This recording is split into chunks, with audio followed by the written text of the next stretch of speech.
सिर्फ पढ़ने से नहीं, पढ़े और सीखे हुए चीजों को समझने से इंसान सफलता को हासिल करता है। सोइशिरो एक ऑटोपार्ट के व्यापारी थे। उनका बिजनेस एक बार पूरी तरह डूब गया और उनकी कंपनी दिवालिया हो गई। वजह थी दूसरी विश्व युद्ध के चपेट में जापान का आना। वैसे तो वो शुरू से ही वो बहुत सफल और अच्छे व्यापारी थे, पर दूसरी विश्व युद्ध में उनकी सारी व्यापार बर्बाद हो गई। अमेरिकी सैनिक द्वारा फेंका गया बम के कारण उनकी फैक्ट्री पूरी तरह ध्वस्त हो चुका था। फिर भी वो हार नहीं माने, एक बार फिर से जैसे भी करके पुनः फैक्ट्री की शुरुआत करी, पर एक बार और भूकंप के कारण फिर से लगाया गया पूरा पूंजी बर्बाद हो गया और वो पहले से भी दयनीय हालातों में जीने पर मजबूर हो गए। उस बखत उनके पास सिर्फ निजी वाहन के रूप में एक साइकिल बची थी, जिसमें उन्होंने बाद में चलकर एक फेंका हुआ GI इंजन को जोड़कर एक बाइक का रूप दे दिया।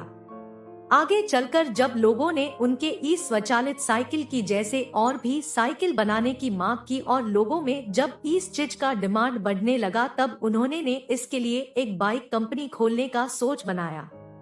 पर उस वक्त उनके पास पैसे की बहुत कमी थी। फिर भी उन्होंने एक बार फिर से अपने पत्नी वाइफ की बची खुची गहने बेचकर होंडा नाम की एक बाइक कंपनी की शुरुआत की, जिसको आज भी पूरी दुनिया में बाइक कंपनी सब में से एक प्रतिष्ठित कंपनी के रूप में जाना जाता है। उनकी इस अनोखी साहस और सोच ने पूरी तरह राख से खाक हो चुकी संपत्ति से भी खरबों रुपया कमाने में सफल हुए। आज हेनरी फोर्ड के बाद दुनिया का सबसे महान इंजीनियर के रूप में पूरा विश्व जगत इनको पहचानता है।